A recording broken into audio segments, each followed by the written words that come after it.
Good morning बच्चों, पीपीजीएन academy में एक बार फिर से आप सभी का स्वागत है। हिंदी की क्लास शुरू करते हैं। हमारा टॉपिक चल रहा है क्रिया, और क्रिया में हमने उसकी परिभाषा करने के बाद में उसके भेदों के बारे में पढ़ा था। कर्म के आधार पर क्रिया के दो भेद होते हैं, सकर्मक और अकर्मक। अकर्मक क्रिया वह होती है जिसमें कि कर्म नहीं होता है, केवल कर्ता और क्रिया होती है। और सकर्मक क्रिया वह होती है जहाँ पर कर्ता, क्रिया व कर्म तीनों ही पाए जाते हैं। उसके बाद में अकर्मक क्रिया और सकर्मक क्रिया दोनों को भी दो तरीके से विभाजित किया गया है, पूर्ण सकर्मक, अपूर्ण सकर्मक, पूर्ण अकर्मक, अपूर्ण अकर्मक। उसके बाद में सकर्मक क्रिया के अंतर्गत एक कर्मक क्रिया और द्विकर्मक क्रिया के बारे में हमने कल पढ़ा था। एक कर्मक क्रिया जिसमें एक ही कर्म होता है वो एक कर्मक क्रिया होती है वहाँ पर, और जहाँ पर दो कर्म होते हैं, एक होता है सजीव और दूसरा होता है निर्जीव, वहाँ द्विकर्मक क्रिया होती है। इसके आगे देखिए, द्विकर्मक क्रिया को वापस बताते हुए हम आगे कंटिन्यू करते हैं और इसको समाप्त करते हैं आज।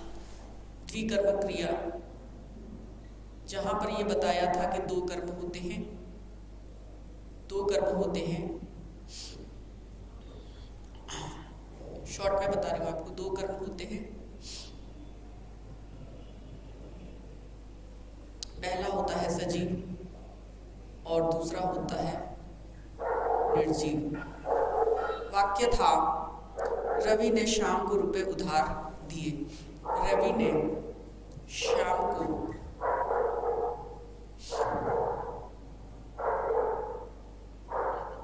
रुपए उधार दिए। अब देखिए,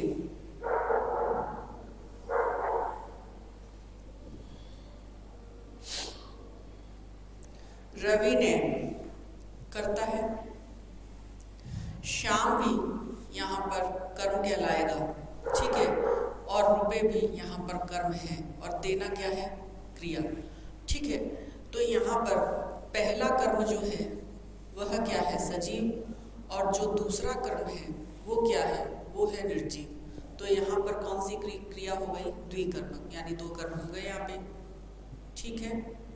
उसके बाद में अगला उदाहरण देखिए, राहुल रोहित का काम करता है। राहुल रोहित का काम करता है। तो जो राहुल है करता है, रोहित पहला कर्म है, और काम जो है दूसरा, और करना जो है क्रिया। तो ये द्विकर्मक क्रिया है। तीसरा उदाहरण देखिए, कवि मोबिन के साथ मिलकर, कवि एक व्यक्ति का, बच्चे का नाम है, कवि मोबिन के साथ मिलकर, मोबिन के साथ मिलकर फिल्म देखता है, या दोनों साथ में फिल्म देख रहे हैं, फिल्म देखता है। देखना क्रिया है, देखिए देखना क्रिया है, कवि यहाँ पर करता है, मोबिन यहाँ पर कर्म है, मोबिन के साथ मिलकर, और फिल्म जो है ये दूसरा कर्म है, ठीक है। तो यहाँ पर द्विकर्मक क्रिया हो गई। इसी तरीके से देखिए, विशाल महेंद्र की पतंग उड़ाता है, पतंग उड़ाता है। तो यहाँ पर विशाल करता है, महेंद्र पहला कर्म है, पतंग दूसरा कर्म है, और ये जो उड़ाना है ये क्या है? क्रिया है। तो बच्चों, ये आपको द्विकर्मक क्रिया समझ में आ गई होगी। उसके बाद में देखिए, तीसरी दे रखी है अपूर्ण सकर्मक क्रिया। अपूर्ण सकर्मक क्रिया, तो देखिए, अपूर्ण सकर्मक क्रिया जिन क्रियाओं में कर्म रहते हुए, जिन क्रियाओं में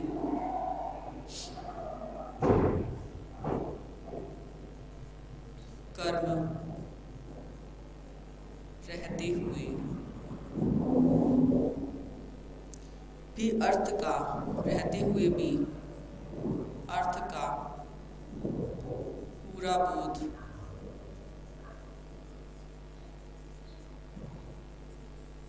नहीं होता और उन्हें पूरा बनाने के लिए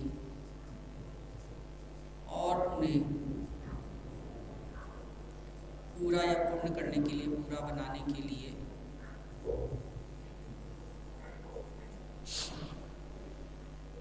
कर्म से संबंध रखने वाले, कर्म से संबंध रखने वाले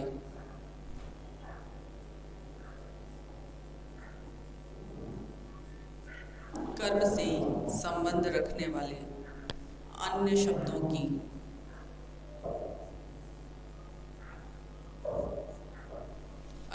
की आवश्यकता होती है। अन्य शब्दों यहाँ पे ब्रैकेट में पूरक कर लो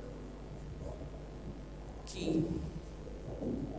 आवश्यकता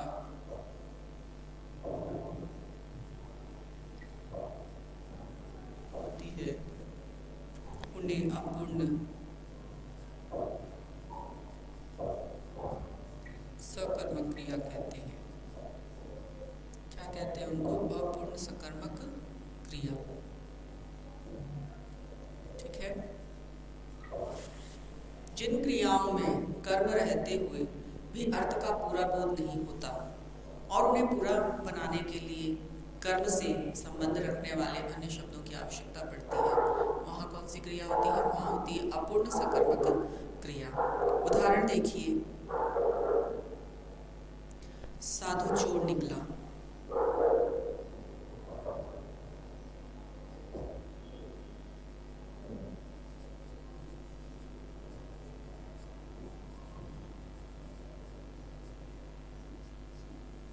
ठीक है, तो साधु क्या निकला? चोर निकला। यहाँ पे ये कह रहे हैं कि कर्म तो है लेकिन उसके बाद में भी उसका पूरा अर्थ नहीं निकल पा रहा है और उस अर्थ को निकालने के लिए और उससे संबंध रखने वाले, कर्म से संबंध रखने वाले और शब्द की आवश्यकता यहाँ पर पड़ेगी। तो साधु चोर निकला। ठीक है, तो वहाँ पर वह शब्द निकालना होगा, ढूंढना होगा जो कि इस अर्थ को और भी ज़्यादा स्पष्ट कर दे। तो ये है अपूर्ण सकर्मक क्रिया का उदाहरण। दूसरा देखिए, भाई शिक्षक हो गया। भाई शिक्षक हो गया। देखिए यहाँ पर भाई शिक्षक हो गया, ठीक है ना। यहाँ पे भी पूरा स्पष्ट नहीं हो पा रहा है कि भाई शिक्षक हो गया। ये तो पता चल रहा है कि कोई है व्यक्ति जो कि टीचर बन गया है, लेकिन उस व्यक्ति का नाम नहीं है यहाँ पर, इसलिए ये बात जो है अधूरी है, अस्पष्ट है। इसी तरीके से पहले वाले वाक्य में भी देखिए, साधु चोर निकला, तो उस साधु का नाम या तो यहाँ पर देते, तब ये बात स्पष्ट हो जाती कि किसके संबंध में बात कही जा रही है। लेकिन तो यहाँ पर कौन सी है, क्योंकि बात अधूरी है, अस्पष्ट है, पूरी नहीं है सकर्मक क्रिया, तो यहाँ पर अपूर्ण सकर्मक क्रिया है। उसी तरीके से एक उदाहरण और देखिए,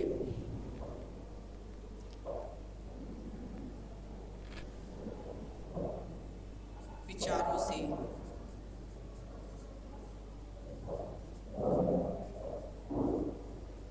श्रेष्ठ बनता है।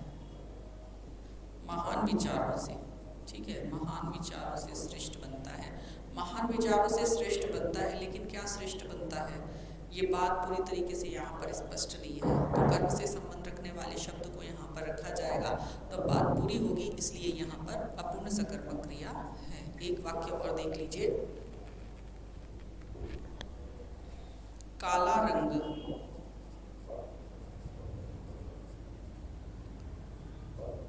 अशुभ है। ये तो पता चल रहा है, बात समझ में आ रही है कि काला रंग अशुभ है, लेकिन किसके संबंध में कही जा रही है, ठीक है ना, किसके संबंध में ये बात कही जा रही है।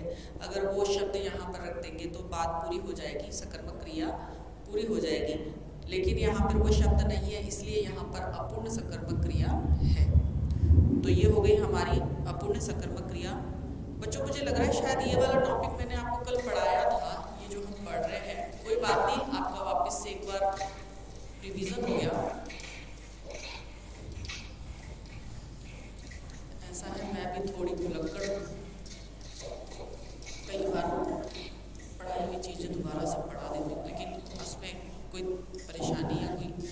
हानि नहीं है आप लोगों की, फायदा ही है।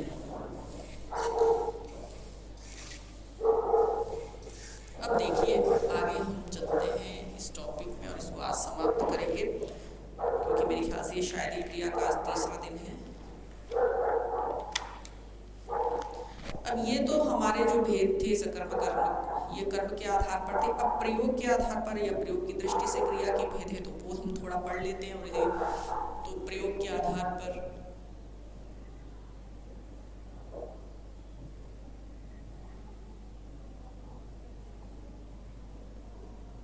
क्रिया के भेद किसके आधार पर? प्रयोग के आधार पर। रूढ़ और यौगिक। पहला है रूढ़। जिस क्रिया की रचना धातु से होती है, जिस क्रिया की रचना धातु से होती है,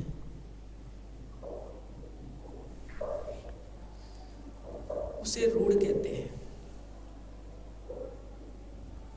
उसे रूढ़ कहते हैं। जैसे लिखना, पढ़ना, गाना, नाचना,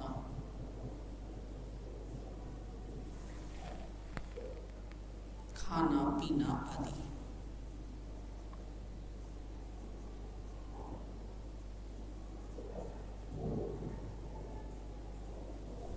ठीक है। दूसरी है यौगिक क्रिया। दूसरी कौन सी है? यौगिक। तो देखिए यौगिक क्रिया किसे कहेंगे? जिस क्रिया की रचना एक से अधिक तत्वों से होती है। एक से अधिक तत्वों से रचना जिसकी होती है वो होती है यौगिक क्रिया। जिस क्रिया की रचना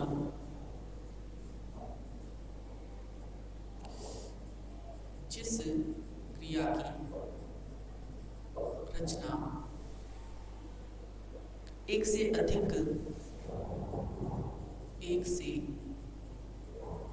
अधिक तत्वों से होती है,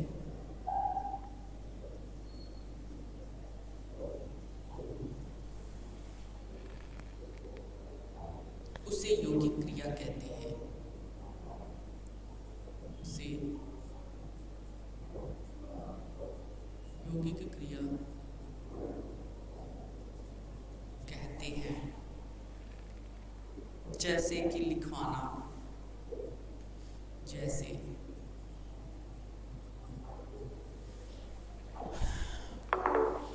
लिखवाना, यही लिख देते हैं, लिखवाना,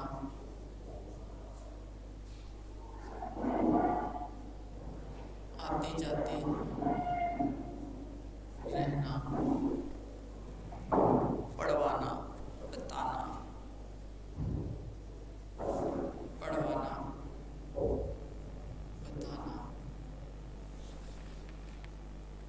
बड़बड़ाना आदि।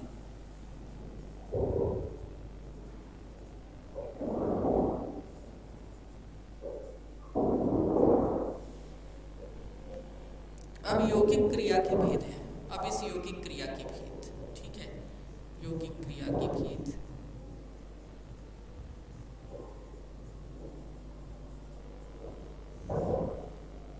पहली है प्रेरणार्थक क्रिया।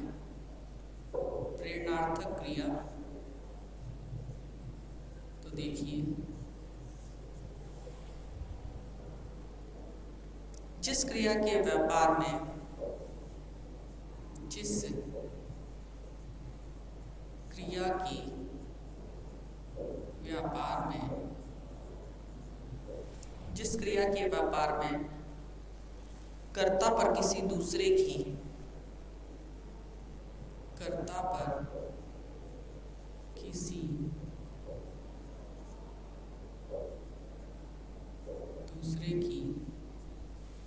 दूसरे की प्रेरणा मानी जाती है, किसी दूसरे की प्रेरणा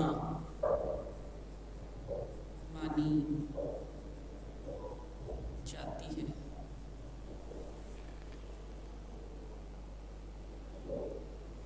उसे प्रेरणार्थक क्रिया कहते हैं।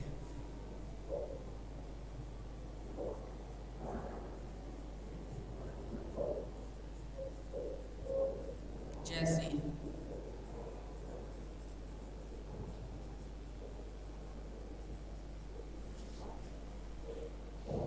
वो मेरे घर शिक्षक ने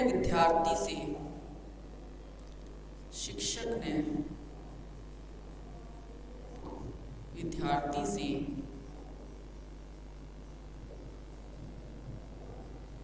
पुस्तक पढ़वाई। ठीक है, यानी क्या हो रहा है, काम हो रहा है। क्या काम हो रहा है? पुस्तक पढ़ने का। कौन करवा रहा है? गुरुजी करवा रहे हैं। पढ़ रहा है शिष्य। तो यहाँ पर पढ़वा रहे हैं, वह खुद स्वयं तो पढ़ रहा है, लेकिन वो अपने आप से नहीं, आज्ञा से, यानी आज्ञा दी गई है, उस आज्ञा का पालन कर रहा है, यानी कि प्रेरणार्थक, यानी किसी दूसरे की प्रेरणा। यहाँ पे देखिए आप, जब किसी क्रिया के व्यापार में कर्ता पर किसी दूसरे की प्रेरणा, यानी कि वो काम क्या होगा, किसी दूसरे के कहने पर किया जाएगा। ठीक है ना, आज्ञा दी जाएगी, ऑर्डर दिया जाएगा, बताया जाएगा, समझाया जाएगा, करवाया जाएगा, है ना, तो वो है प्रेरणार्थक क्रिया। उदाहरण, शिक्षक ने विद्यार्थी से पुस्तक पढ़वाई और श्याम राधा से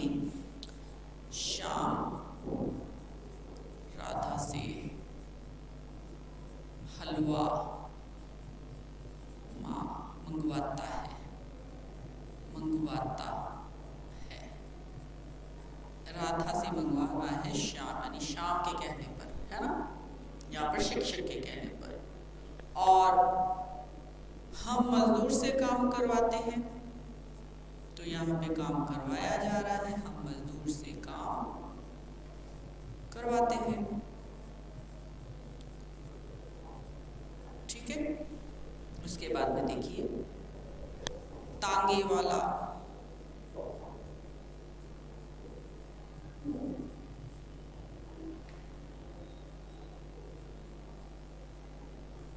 घोड़े से तांगा चलवाता है। ठीक है, प्रेरणा से हो रहे हैं सारे कार्य। ठीक है, तो यहाँ पर प्रेरणार्थक क्रिया है। उसके बाद में देखिए, प्रेरणार्थक क्रिया के बाद में दूसरी हो जाएगी संयुक्त क्रिया। संयुक्त का अर्थ ही होता है साथ में, एक साथ में ना, दो, एक साथ में दो। तो देखिए, दूसरा है संयुक्त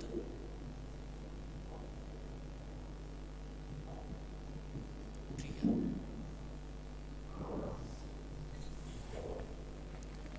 जो क्रिया किसी दूसरी क्रिया, जो क्रिया किसी दूसरी क्रिया या अन्य शब्द भेद की,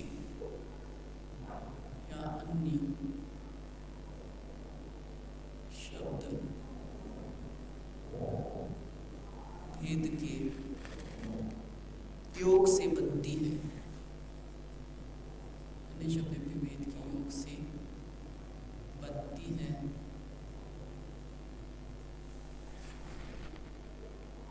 बनती है। उसे संयुक्त क्रिया कहते हैं। उसे संयुक्त क्रिया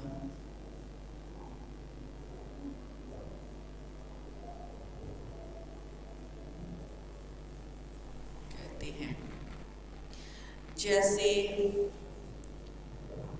अब देखिए, वह मेरे घर आया जाया करता है ना। आना जाना क्या है? आना और जाना दोनों ही क्रिया है, तो ये साथ में दो क्रियाएं हो गई। दूसरा देखिए,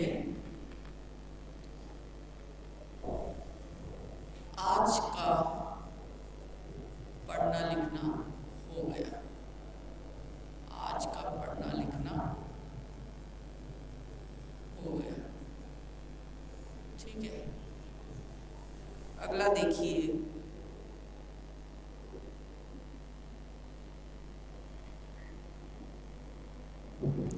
बबीता पढ़ाई कर चुकी। ठीक है, कर और चुकी। फिर है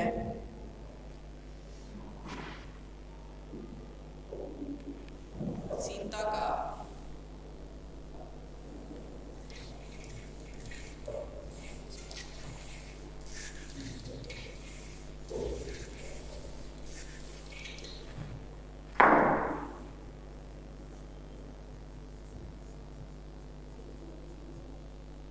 खाना पीना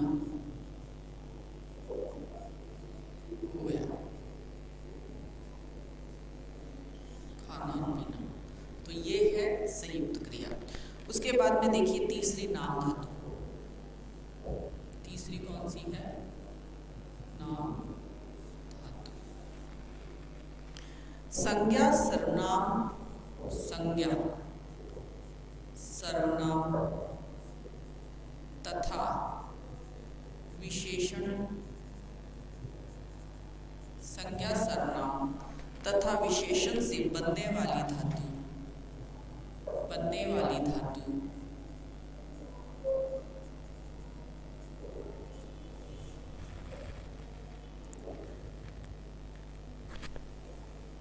को नाम धातु कहते हैं।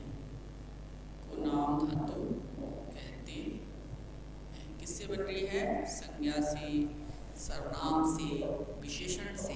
ठीक है, अब संज्ञा नाम धातु कौन सी है और नाम फिर उससे जो बन रही है नाम धातु क्रिया, तो मैं पहले यहाँ पे संज्ञा नाम धातु लिख देती हूँ। संज्ञा नाम धातु, और इस तरफ मैं लिख देती हूँ नाम धातु क्रिया। नाम धातु क्रिया। ठीक है, बात बताना, बात बताना ये तो है। ठीक है, नाम धातु क्रिया बनेगी बता। फिर है माटी मटियाना, माटी मटियाना, नाम धातु क्रिया बनेगी मटिया।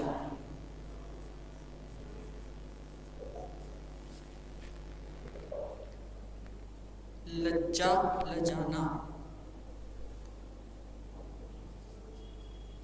लज्जा लजाना, नाम धातु क्रिया बनेगी लजा। ठीक है,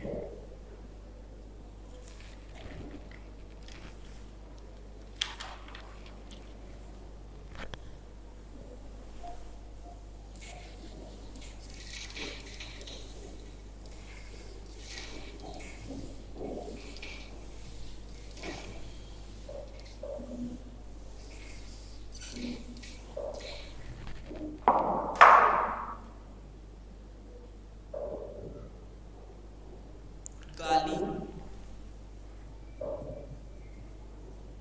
गरियाना,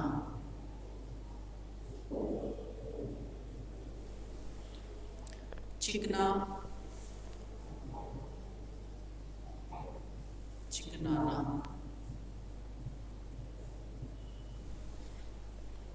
हाथ हथियाना, हाथ हथियाना, इनकी नाम धातु क्रिया बनेगी हथिया। हत्या नहीं, हथिया। उसके बाद में ठंड ठंडाना। ठीक है, तो ये तो है नाम धातु क्रिया। अब चौथी है अनुकरणात्मक, अनुकरणात्मक क्रिया। ठीक है, अनुकरणात्मक किसी ध्वनि के अनुकरण पर, किसी ध्वनि के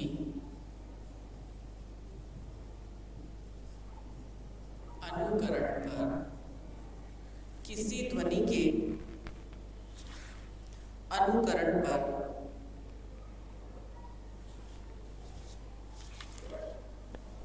जो क्रिया बनती है, जो क्रिया बनती है, जो क्रिया बनती है वह कहलाती है अनुकरणात्मक क्रिया। उसे क्या कहते हैं? उसे कहते हैं अनुकरणात्मक क्रिया।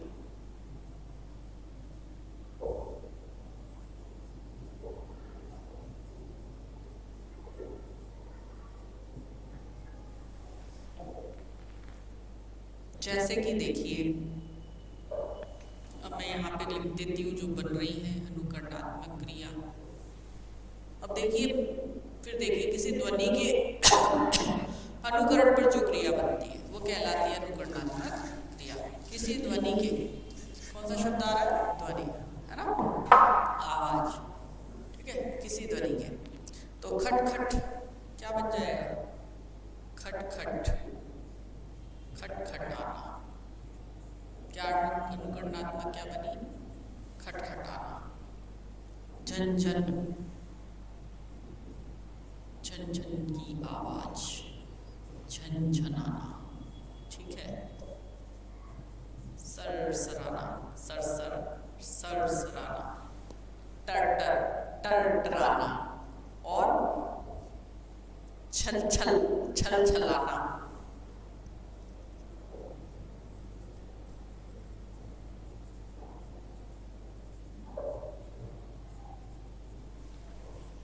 फिर है छप छप, छप छपाना। थप थप, थप थपाना।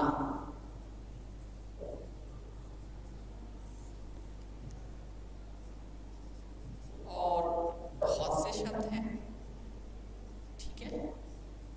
थप थपाना।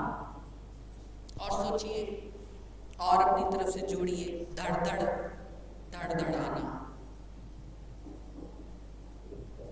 धड़ धड़ाना।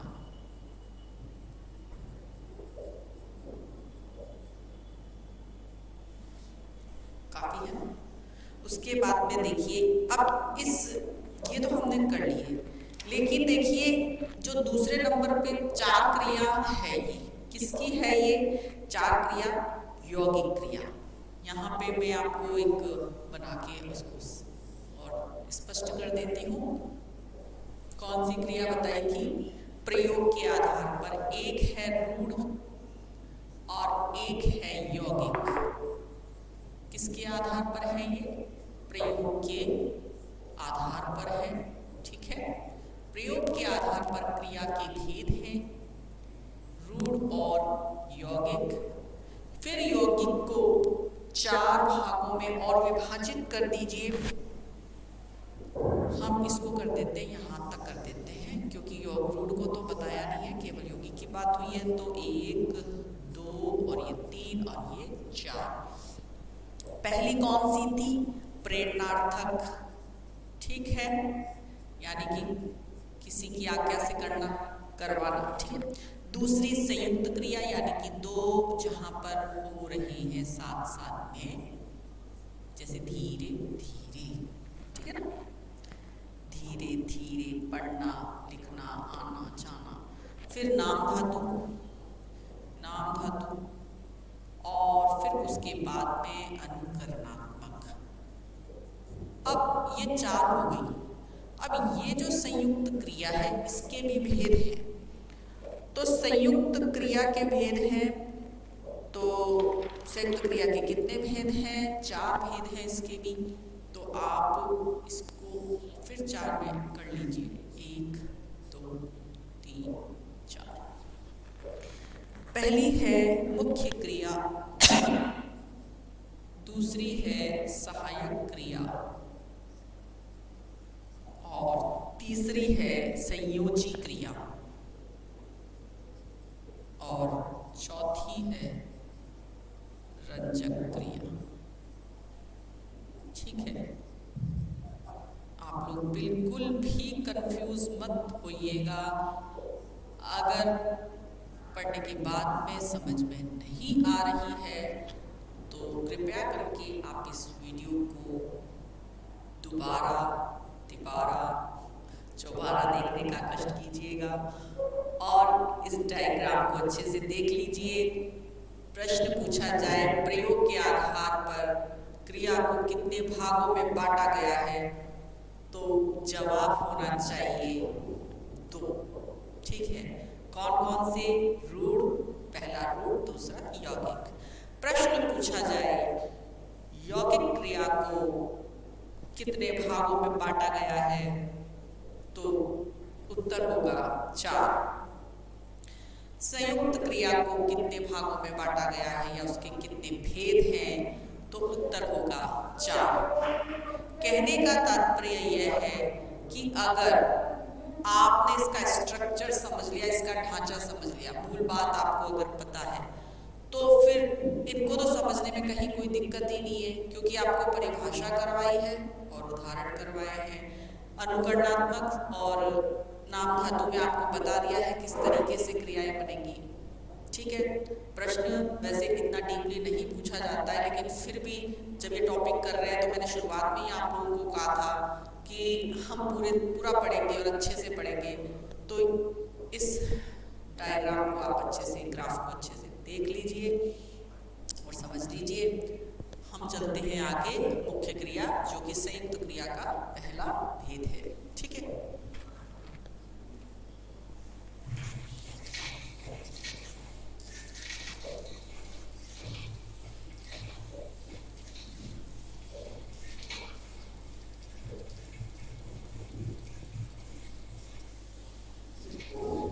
संयुक्त क्रिया का पहला भेद। ठीक है, पहले तो देखते हैं जो क्रियाएं एक से अधिक क्रिया पदों के संयोग से बनती है वह कहलाती है संयुक्त क्रिया। जो क्रियाएं, पहले तो लिख लीजिए संयुक्त क्रिया किसे कहते हैं या संयुक्त क्रिया की परिभाषा। जो क्रियाएं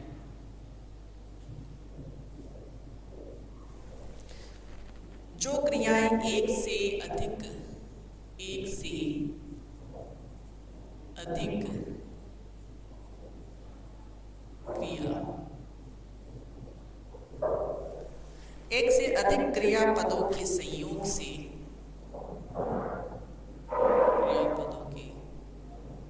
से बनती हैं, वे संयुक्त क्रिया कहलाती है। वे संयुक्त क्रिया कहलाती है। ठीक है, अब पहली है मुख्य क्रिया।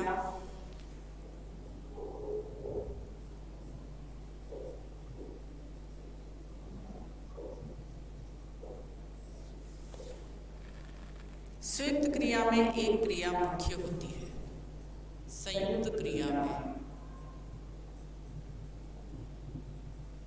एक क्रिया मुख्य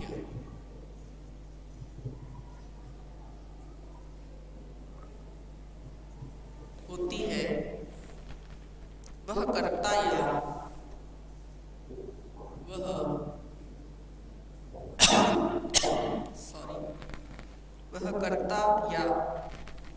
कर्म के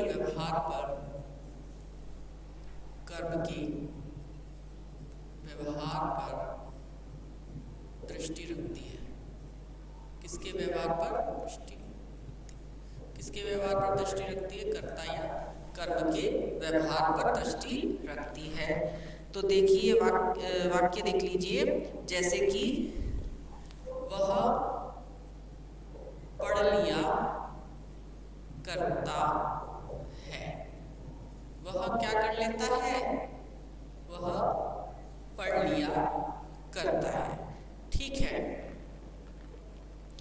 तो ये जो है पढ़, ठीक है ना, ये क्या कर रही है? ये कर्ता के या कर्म के व्यवहार पर दृष्टि रखने का काम कर रही है। है, यानी कि वह जो है कर्ता, ठीक है। दूसरा देखिए, उसे आने दिया जा सकता है, उसे आने दिया जा सकता है, उसे आने दिया जा सकता है, ठीक है। तो उससे आने कर्ता के व्यवहार पर दृष्टि रख रही है। मुख्य क्रिया के बाद में है सहायक क्रिया। सहायक क्रिया मुख्य क्रिया के बाद में काल का बोध कराने वाली, काल का बोध कराने वाली,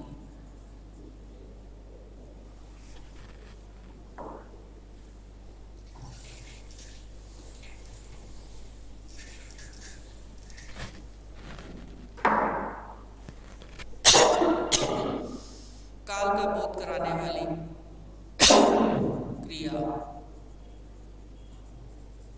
सहायक क्रिया कहलाती है। जैसे उदाहरण देखिए, उदाहरण है यही वाले हैं कि वह पढ़ लिया करता है, इसी को ले लो, वह पढ़ लिया करता है, ठीक है। उसी आने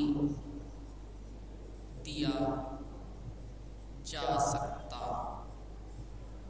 है। तो ये दोनों में आएंगे, इसमें भी मुख्य क्रिया में भी और सहायक क्रिया में भी ये दोनों वाक्य, वह पढ़ लिया करता है, उसे आने दिया जा सकता है।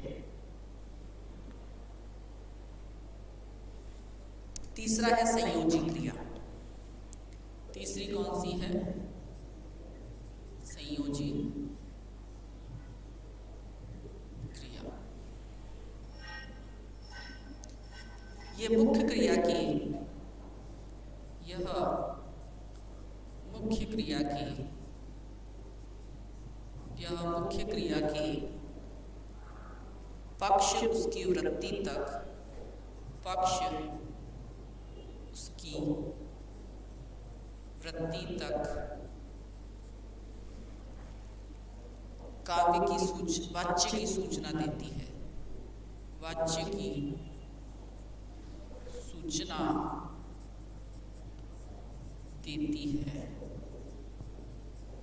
जैसे उदाहरण है, मैं पढ़ना चाहता हूँ, मैं पढ़ना चाहता हूँ, यानी उसकी इच्छा के बारे में बता रही है, चाहना, है ना। और दूसरा एक और लिख लीजिए,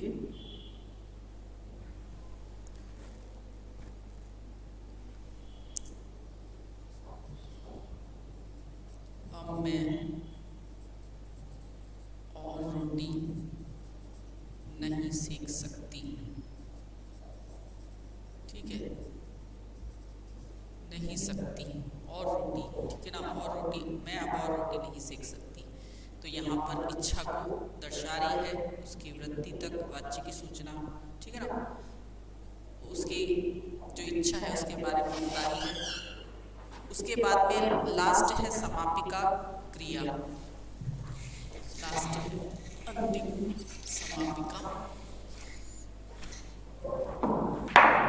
सॉरी रंजक, रंजक है ये, रंजक क्रिया।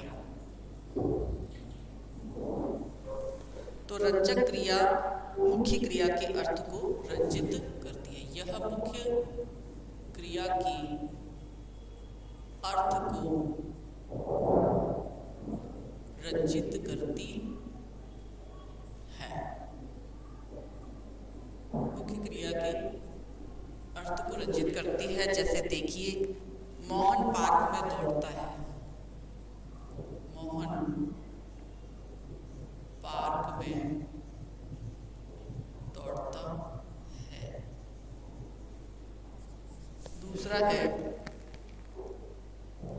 लड़का पढ़ता है, लड़का पढ़ता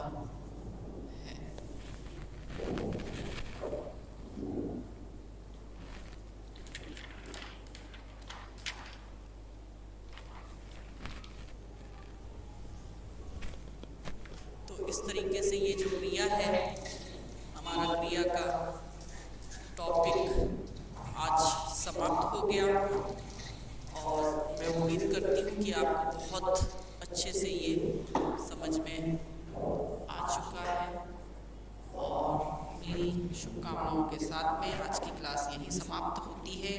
अगली क्लास में हम कल दोबारा मिलेंगे। Good bye.